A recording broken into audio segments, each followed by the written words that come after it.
شوہر بیمار تھا، بیوی نے خون کی بوتل دی، ڈاکٹر نے کہا مبارک ہو آپ کا خون مل گیا ہے۔ شوہر: کیوں نہیں ملے گا، 20 سال سے تو خون چوس رہی تھی۔ کبھی کبھی گھر میں ایسے مہمان آتے ہیں جن کے بچے ہوتے ہیں۔ گرمی نے سب کا دماغ خراب کیا ہوا ہے۔ خیر میں تو ٹھیک ہوں، کل قائد اعظم ملے تھے، آپ سب کو سلام دے رہے تھے۔ سچی یاری سب پہ بھاری۔ 5 گہرے دوست گھومنے شہر آئے اور ہوٹل میں کھانا کھایا۔ جب بل دینے کی باری آئی تو سب آپس میں ایک دوسرے سے لڑنے لگے کہ بل میں دوں گا۔ کچھ دیر ایسے ہی چلتا رہا، پھر طے پایا کہ ہوٹل کے گرد چکر لگا کر جو سب سے پہلے گیٹ پر پہنچا وہ بل دے گا۔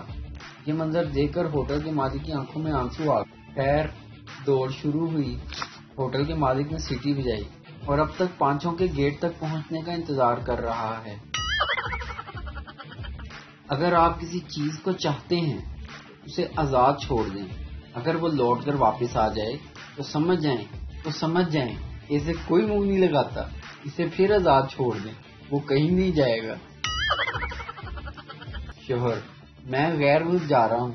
بیوی: انڈیا جاؤ تو ساڑی بھیجنا، دبئی جاؤ تو جولی بھیجنا، فرانس جاؤ تو پرفیوم بھیجنا۔